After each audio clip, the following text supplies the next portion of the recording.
mind this, although I do think that blue side is very strong right now, and with the buffed champions, it does feel like you want to ban away more of them, but I think this is the right call. Change it up. I think counter pick is so problematic for against T1 that I think going on the red side might alleviate some of those issues, but it's still concerning. And it also means you get less bang for your buck out of the bans because you're gonna have to ban Senna.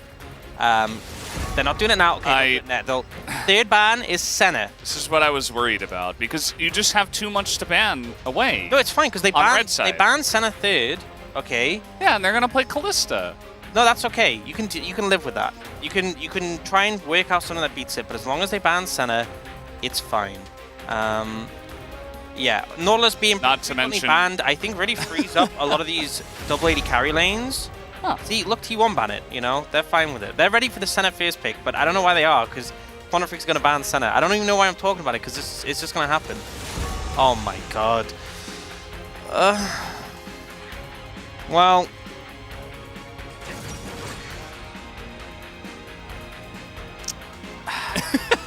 I don't have anything to say. Yeah, I mean, that's just not... Now, okay. A lot of people are matching the Senna with the Smolder, and we are going to see the Wade coming out here as well. See, we've seen... But now, we're going to see Aatrox Tahm Kench. It's actually... We've seen a consistent theme in the LPL that Smolder is often played into Senna and is doing better in that region than here. I feel like one of the things, though, is that Smolder's so inactive until he gets to his stack point, whereas Senna isn't. But it's not just the Senna, it's also the fact that you give so much freedom to your support, you know? A lot of people focus on Senna like, oh, she's going to get so much stacks, she's going to have so much range. The thing is, like, it's not just about Senna being, like, a strong champion in and of itself. It's the fact that, like, your support is 1.5 times enemy support. And when you already have a really competent support player, multiplying by 0.5 is really valuable. And we kind of saw that in the last performance when T1 got Senna Tahm. It wasn't really about Guma as much as it was about this immortal Tahm Kench. So, you know, at least Quantum Freaks have, you know, they have a range element with the Hui again, which I think is important into the Senna. And they have scaling elements, but, you know, they're going to have to hold on tight because they're in for a bumpy ride. Yeah, I think you kind of hit the nail on the head, right? If there's one team you don't want to do this against, it's T1. And that's because they have Keria. And he's not the only support that can do this, but he's the best at it. And not to mention Guma's a fantastic Senna player as well, and it's really strong. Plus, you don't deny Aatrox away again, so Zeus is going to pick that one up. Not too surprising at all. You know, we saw the Smolder win against the Senna the other day when it was DRX Bro. I feel like part of that was we just didn't see the pressure come out from the Senna Tahm. Like, again, you don't just play to scale, especially in this matchup. I don't think T1, as you said, are ever a team who are just going to, you know, chill back and play for Senna stacks. That's just not their MO. So we'll see what else Quantum Freaks want to bring up. The Sejuani is still open, so that's kind of been something they've really lent towards when it's been available. They're actually going to opt for the Gnar now into the Aatrox and keep their jungle pick hidden for now. You know, obviously they already know the top matchup, so I don't think they necessarily need to, which makes me think maybe they have something interesting they want to bring out. I think the Ahri Nocturne duo is good bans here from Quantum Freaks because you deny Nico Nocturne, you also deny any Ahri pick for Faker. Vitalier here. That's also really strong. Into Hui Smolder, there's not much you can really do against that. Yeah, looks like they're just going to drop that. And when you have a pick like Smolder who, you know, is pretty short-ranged, even when you get to your stacks, if you get Vi-ulted into Senna ult into Talia, you know, you're just dead. Yeah, maybe they should have banned Vi instead of Ahri, actually, on second thought. Yeah, perhaps. And maybe you get the Volibear. The Volibear did get a lot of buffs on this patch. He's been very popular in top lane in solo queue because of some of the item interactions he has with Ingenious, but in jungle, we did have that game where it didn't really go well yesterday, but ultimately you have decent single target lockdown, very good early dueling. I think the hope here is that by bringing out this Volibear who's strong early, the Gnar who has a lot of lane presence, they're hoping that they can kind of alleviate some of the issues the bot lane is going to have, especially because, like, you know, it's not just the Smolder, but Smolder Alistar, you're not going to get to touch the wave until, like, the enemy bot lane's like level 3. Like, the level 1 of Tahm Senna is very strong. Yeah, I mean, you just got to sit back and farm under turret, basically, and hope that you don't get dove. I would assume Alistair can help against that pretty well. You know, what I will say about the Senna is, I don't know if you know this, it's actually on a 1-loss streak right now. Yeah, you know? If you look at the last match, more losses than wins. Yeah. If we specifically just take that one exact example, yeah, pretty good. And it was our 2 bottom teams in the LCK. Might have had a small effect on it, but, you know, don't want to assume anything. Either way, guys, we're ready to hop onto the Rift for game number 2.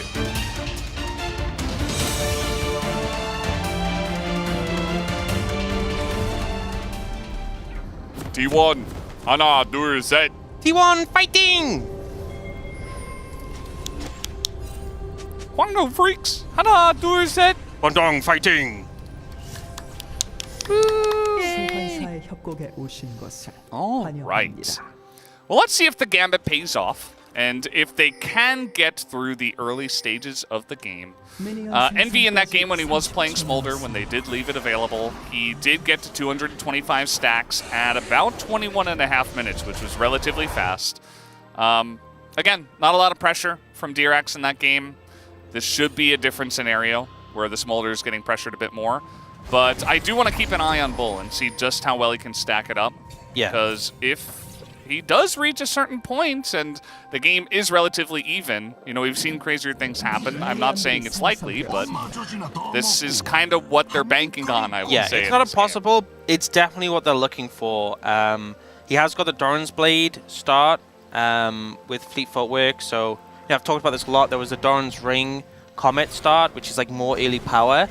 But if you want to stack as quick as possible, you go this, you max Q from the start, you don't put points in W.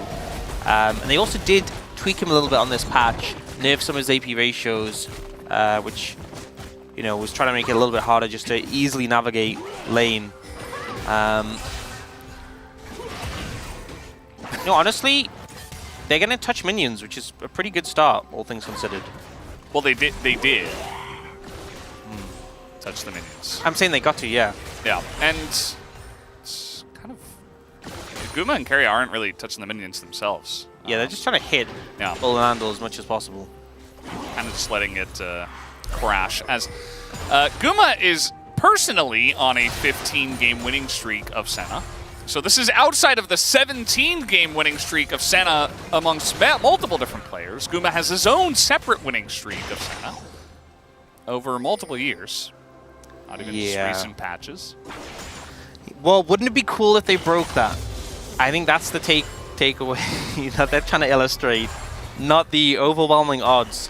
But regardless, you can see this is a point where they've hit level 2. Very dangerous against Senna Tom, just on the fact that if you land that route from the Senna, it's a guaranteed knock-up with the Tom Kench.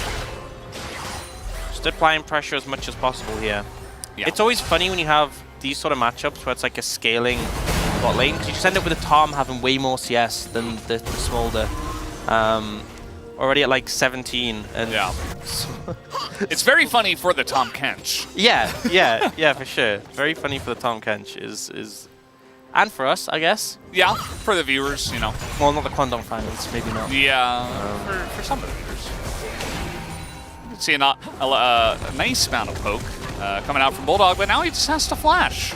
So kind of unfortunate. He kind of missed everything, and then Faker just walked up and put that seismic shove right under his feet with rocks on the ground, so he kind of forced to flash away from that one.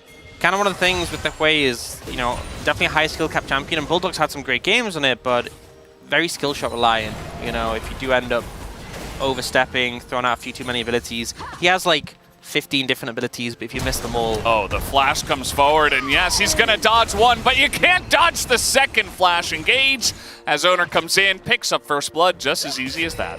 Yeah, you know, I think maybe if Faker had landed the seismic shove, they wouldn't have had to commit the 5 flash, but regardless, they get the kill anyway. And that's kind of, you know, just a hallmark of good jungling where something occurs in your lanes, like a summoner advantage, just occurs naturally, and you instantly look to punish it. Okay, flash forward, trying to get on top of Guma here as, look at this, Cuz is here as well. That's a nice little conversion down on the bottom side of the map as Andal sets that one up. Yeah, really well played from Andal. finding an opportunity to punish the center, and Guma wasn't able to flash away in time. Sometimes, if you're quick enough, or like the Alistar has too much to walk to get behind you, you can actually flash in time to get away, but wasn't able to there. Yeah, I think if the shove came in, he would have right where Oner flashed. I think that's where he would have been. And here, I think just Andal was closer. I think Guma was a little bit too close. If you're further away, then flash Q, you can't follow up the W in time before it's flashed. So Andal finds a great angle. They get a kill. It's still 35 CS to 19, but you know, Bull getting a kill definitely helps a lot in that situation. Oh no. It looks like Andal there, he tried to headbutt the cannon away, try to, you know, get the aggro away from it, so perhaps Bull will get there on time. It didn't work. As Bull was just trying to run back to lane here. He does have TP, but didn't elect to use it.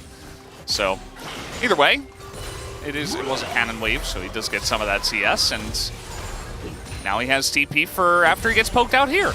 Yep, you know, has the backup. Play gonna go down as well, so the AD pressure's coming in already. You can definitely see that. The kill helps to alleviate that. And, you know, we saw obviously Cuz come down, but I'm not sure how needy he was in that bot side play. Oh, Oner's just starting the dragon. And Cuz has eyes on this. I feel like you can contest it. I feel like you can contest this for sure. Andal's not there. Obviously, Cuz can do it alone. Last second, but Keria and Guma are coming in here, and they are going to check this brush. Even a wall comes down. They knew they were there somehow. Is now trying to fight this against Cuz. Keria in a little bit of a rough spot here. Does take a bunch of damage, and now he's trying to back away from this one. Flap over the wall, and now Keria once again getting followed up on. The damage is coming through, but they don't quite have enough. As now Andal in a rough spot, doesn't have flash himself, and Keria's going in. He's looking for knockups here. He is looking for plays, and he will sacrifice himself to give the team some extras. Cuz does get rooted up, but he should be fine. And T1, they get the dragon and a couple of kills. You know, I take back everything I said. You cannot contest this. They try their best. The dragon's already gone. Oner really not taking much damage at all from the dragon. I think, honestly, just be able to clear that one up pretty quickly. I think the extra gold helped him out there. You know, he'd backed, he got items, he was pretty strong. We'll see the replay. And yeah, he was very quickly killing that dragon. And then Keria goes in a little bit aggressive here. Andal's showing up, but the problem is, yes, they're focusing damage on a Keria, but look how much damage has already gone down on a Bulldog. Bull has to disengage. And Guma's just free hitting this whole time. Like, Andal's chunked, Cuz chunked, Bulldog chunked, and then Keria goes in for more. Yeah. I feel like he didn't necessarily have to, but it ends up being a 1-for-1 trade with him and Bulldog, which, you know, gives the kill over to Faker, and I think Keria will take that. He's already got his POG of the day, I suppose, and he's willing to take a little backseat for now. As a nice little engage now onto Guma. Keria does have the Devour, and he's actually looking to use it aggressively here onto Andal, who does not have flash himself, as now Keria, well, he does have Oner coming on in, and he is quite tanky, but can Cuz and Bull do enough damage to him? The answer is no, although ult forward is now, he's going to get assisted in the flash in. No. It just looks silly. Oh no, as now Bulldog is in a lot of trouble, and by Bulldog I mean Bull, of course. He is going to go down as Faker just going to join the party, and they give that kill over to Keria. This is part of the problem, is that Tom just becomes immortal. You know, you have the healing from the center, but also just, I just find it insane how long he survived, and Quantum Freaks fell for the trap. Oh. All right, well, they're going to fight it again, as here comes Mom. And that was it. Yeah. Yeah, your mom can't fight all your battles. You know, you're going to have to do a little bit more on your own. Just yelled the bully away, I guess, for now.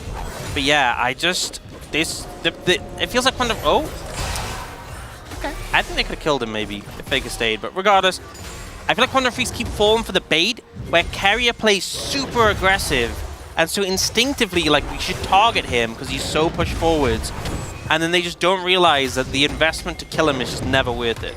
Trying to dive Zeus here, actually a decent chance with the Volibear, but Cuz doesn't have ult, which, let's see, the ult here from Bulldog will land, and that should be enough damage now as Oner is here, but it is a 1v3 situation. He is going to force the flash out of Dudu, as he takes a bunch of damage himself and will back away for now. Yeah, do not. You know, nice to get that trade. What am I seeing? Just slapping the turret. Yeah. I mean, it's just the final form of Keria is when he becomes a solo laner. You know. Very fed already. I feel like the bot lane's started to go out of control. If it isn't already, it's 2,500 gold lead before 10 minutes. It's a problem already. And one of the things as well is that typically when you're playing, you know, Senna, you're fasting, you're not farming as much. You're going to be behind in gold because of all the kills and plates they've been picking up. I think Guma's going to end up ahead compared to Bull. Yeah, we've seen it before. Wouldn't be the first time. You know, you got your support item as well. It can all kind of snowball and stack pretty heavily. When you are playing the Senna, you're getting the gold from the souls as well. As we're going to take another look at this dive. Nice to set up from Quantum Freaks. Yeah, good roam from Bulldog. Just able to secure this. You know, it goes on a little long because Zeus flashes trying to get support for the team. But they're able to get out. And the thing is, because Faker's actually leaning bot here, Keria's nowhere near, Guma's nowhere near. Oner gets the flash, but he can't really go more aggressive than that. Yeah. And speaking of which, we're back on the bottom side of the map again. Bulldog is almost dead.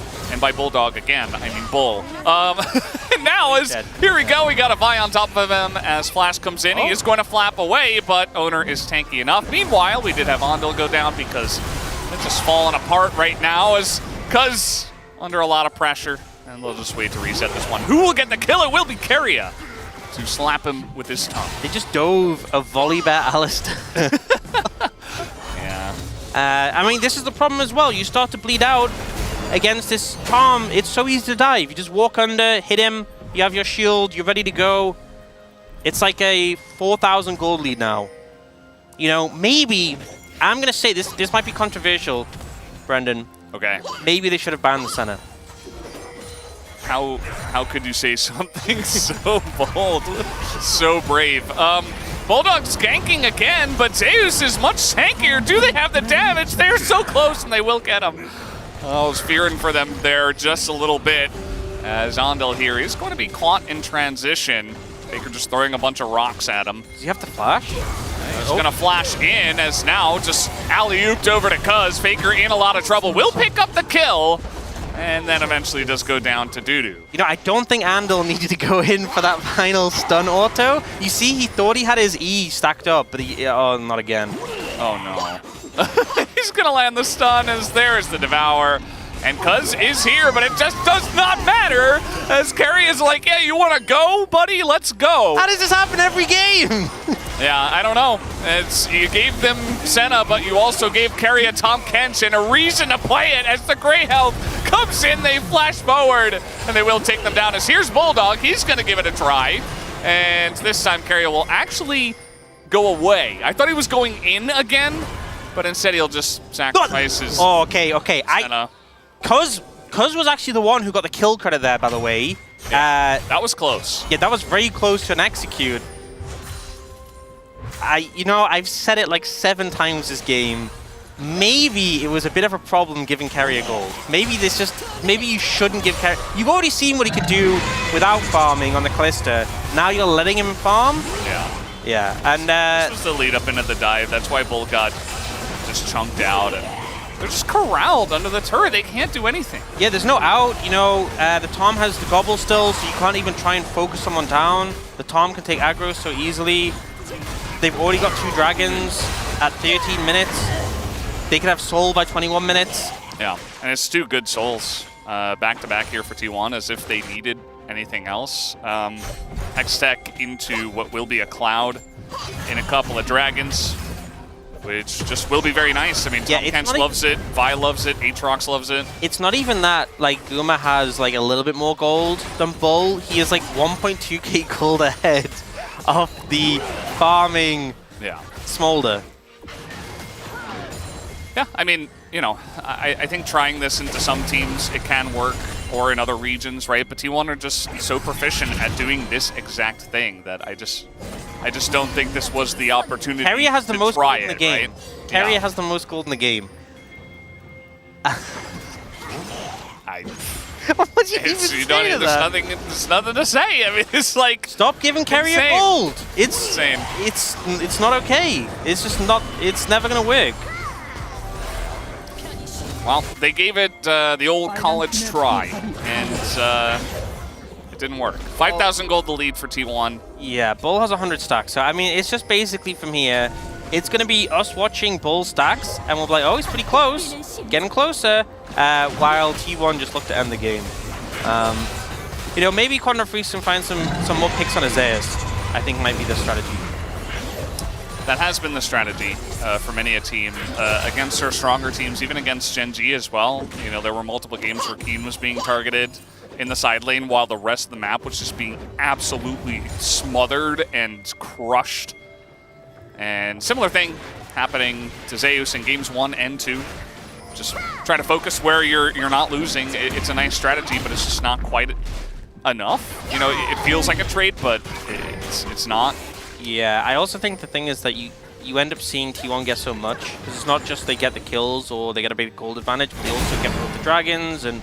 Well, Bulldog in a little bit of trouble here. Faker is going to take an ult to the face as he is holding on to that seismic shot for quite a while. This is just a straight up 1v1. Thought maybe Oner would join up, but he had better things to do with taking the Rift Heralds here. Yeah, I mean, try to bolt, it's not a big deal, but just a very aggressive play that didn't really pay off. Faker trying to get that POG to match Chovy.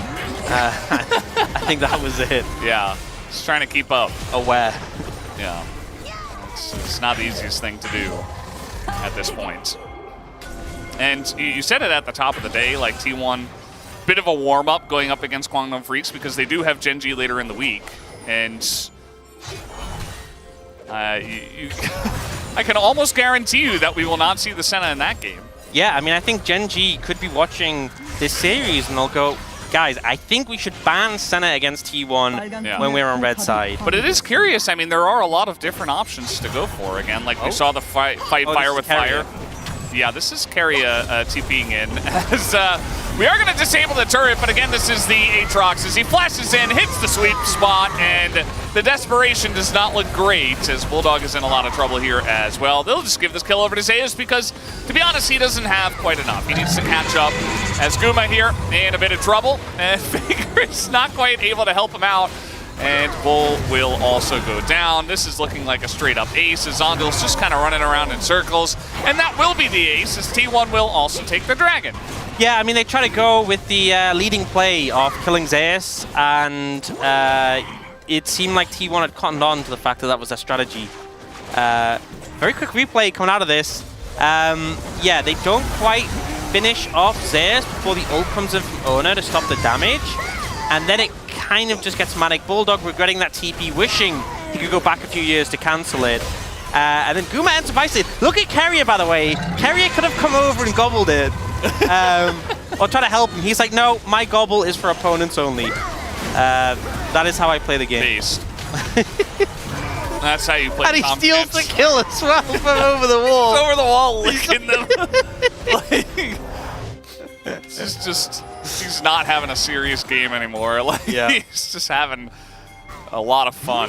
Yeah, Senna's not the problem. I think we've firmly established. It's the Tom. It's facilitating this. Level 11 as well. So, yeah, I mean, we were kind of talking about the game as if it was doomed. It seems very doomed now. Oh well, Oner's going to get in there once again, just healing up a ton with the Sundered Sky, not really able to do any lasting damage as they get flashed on here. Keria just going to flash lick. As Bulldog still on the run, Keria says, okay, I've done my job there. Now I need to go steal some other kills down in the top lane. Zeus is like, guys, please, someone help me. As it doesn't really even seem like he needs too much help, but Keria is here to steal the kills after all. And that he will. Kind of surprised he didn't go for the lick there onto Andal. He is missing a lot of KDA. And what? He's giving kills over. Good guy, Keria. Not my T1 support. I don't know what he was doing there. He's only got 4 kills. Come on, man. Yeah, really slacking in this one. Oner did go legendary, by the way. 8-0. Yeah, Oner's had a pretty good game. Which means, right, here's the big takeaway from the series. T1 keeps stealing POGs from Faker. And he's not going to be able to catch Chovy on the back of his not fair. It's really not fair. You know, I feel like his teammates are working against him in that manner. They are winning the game, which some people see as the more important thing. Yeah. I don't know. POG points pretty relevant. Yeah. Bulldog, he went back, he bought an arm guard, he sold it, picked up a haunting guy, sold that, and then picked up another arm guard. Oh. Well, he is going to go into his Unbreakable Will, which I hope he's got that for this series. I imagine going through this cycle, you're like, what item will win me the game? And you're like, not that one, not that one, not that one. Okay, the first one I chose. Yeah, dude is dead. He's never going to survive against that. Yep. I do feel like Quantum Freaks, they kind of identified after game 1. They were like, well, we can't really win fighting fire with fire, so let's take a bunch of massive risks and see if it works. It didn't work, but, you know, props to them for giving it a try. And no, they changed strategy. That was the criticism. It's like, look, you can't match T1's bot lane with like the double AD carry thing. It's not going to work. Yeah. Oh, he could devour him. Oh, he's actually going to use it. Nicely done by Keria. It seems like somebody said something, and now he seems to care about his teammates. Very strange. Guma is going to get that kill, and Zeus does live to fight another day. Yeah. But as I was saying, like, it felt like, you know, someone said, look, we can't fight fire with fire. We have to change the strategy. And then they've learned that they also can't use scaling. We'll call that fight fire with water. So they're going to come out of this game like, well, what is the answer, you know?